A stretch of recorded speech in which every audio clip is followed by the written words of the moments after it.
Hello दोस्तों, आप सभी लोग का स्वागत है आपके एम्बिशन करियर एके में। तो आज हम देखने वाले हैं भारतीय राष्ट्रीय कांग्रेस के बारे में। यहाँ पे देखेंगे हम बेसिक सिक्स की भारतीय राष्ट्रीय कांग्रेस सबसे पहले गठन किसके द्वारा किया गया, तो ध्यान रखिएगा। कांग्रेस की स्थापना कब हुई थी पूछा जाता है, तो ध्यान रखिएगा कांग्रेस की स्थापना 28 दिसंबर 1885 को हुई थी। अन्य जानकारी के बारे में बात करें इसमें, तो ध्यान रखिएगा सेवानिवृत्त अंग्रेज पदाधिकारी ए.ओ. ह्यूम ने की थी कांग्रेस की स्थापना। बात कर लेते हैं कि कांग्रेस शब्द उत्तरी अमेरिका से लिया गया था और उस समय दादा भाई नौरोजी के कहने पर रखा गया था, इसका ध्यान रखिएगा। और बात कर लेते हैं कि जो INU है यानी कि इंडियन नेशनल यूनियन, ये अस्तित्व में कब आया, तो ध्यान रखिएगा ये सितंबर 1884 में थियोसोफिकल सोसाइटी के अंडयार सम्मेलन में एक देशी व्यापार संगठन की बात की गई थी। इसके तहत इंडियन नेशनल यानी कि INU नामक संगठन अस्तित्व में आया था, इसका ध्यान रखिएगा। यहाँ पे अब आगे हम बात करने वाले हैं कि कांग्रेस के कितने अधिवेशन हुए। तो देखिए कांग्रेस के 3 अधिवेशन हुए। सबसे पहले पहला, प्रथमा, द्वितीय और तृतीय। तो पहले के बारे में बात कर लेते हैं। तो देखिए ये 28 दिसंबर 1885 में हुआ। कहाँ पर, तो मुंबई में, ये पूछा जाता है। पहला अधिवेशन कांग्रेस का मुंबई में हुआ 28 दिसंबर 1885 में। अध्यक्षता किसने की थी, यानी अध्यक्ष कौन थे, तो व्योम चंद्र बनर्जी थे। द्वितीय की बात कर लेते हैं, तो ये कलकत्ता में हुआ था अधिवेशन, 1886 में हुआ। और अध्यक्षता किसने की थी, यानी अध्यक्ष कौन थे, तो दादा भाई नौरोजी थे। तीसरे की बात करें तो तीसरा कांग्रेस का अधिवेशन मद्रास में हुआ था, कब, तो 1887 में।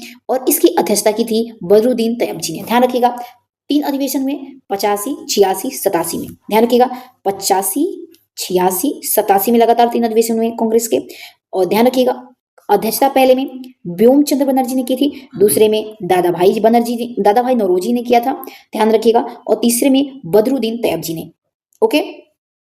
और ध्यान रखिएगा ये बहुत बार पूछा जाता है कि कांग्रेस की स्थापना के समय गवर्नर जनरल कौन था। तो ध्यान रखिएगा कांग्रेस की स्थापना के समय जो गवर्नर जनरल थे वो लॉर्ड डफरिन था। ध्यान रखिएगा लॉर्ड डफरिन उस समय क्या था, गवर्नर जनरल था। अब इंपॉर्टेंट टॉपिक के बारे में यहाँ पे हम आगे ध्यान दे लेते हैं। ओके,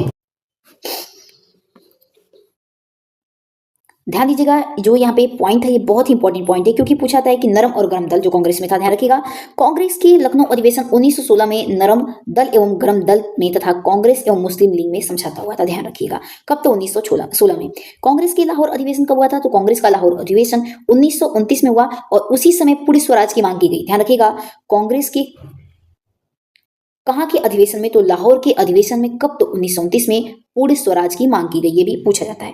आइए अब आगे इंपॉर्टेंट टॉपिक है यहाँ पे बात कर लेते हैं। पूछा जाता है कि कांग्रेस के कलकत्ता अधिवेशन 1986 में पहली बार वंदे मातरम गाया गया। पूछा जाता है कि वंदे मातरम कांग्रेस के किस अधिवेशन में पहली बार गाया गया, तो कोलकाता अधिवेशन में। कांग्रेस के कलकत्ता अधिवेशन में 1986 में पहली बार वंदे मातरम गाया गया। नेक्स्ट है कि कांग्रेस की सूरत अधिवेशन में कब हुआ, तो कांग्रेस का सूरत अधिवेशन 1907 में हुआ और इसमें कांग्रेस का प्रथम विभाजन हुआ। कांग्रेस का जो पहला विभाजन हुआ था वो सूरत के अधिवेशन में हुआ और कब, तो 1907 में। नेक्स्ट है कि कांग्रेस की कलकत्ता अधिवेशन कब हुआ था, तो कांग्रेस का जो कलकत्ता अधिवेशन हुआ ये 1911 में पहली बार जनगण मन गाया गया। यानी कोलकाता के 1911 अधिवेशन में जनगण मन को पहली बार गाया गया था, यानी कि नेशनल एंथम को। नेक्स्ट आगे है कि कांग्रेस का स्वतंत्रता के बाद प्रथम अधिवेशन जयपुर में हुआ। यानी कांग्रेस का जो प्रथम अधिवेशन हुआ स्वतंत्रता के बाद वो जयपुर में हुआ, जिसकी अध्यक्षता या फिर जिसके अध्यक्ष डॉक्टर खीगा, जिसकी अध्यक्षता कर रहे थे पट्टाभी सितार मैया थे। ध्यान रखिएगा। ओके, तो चलिए आपको ये पॉइंट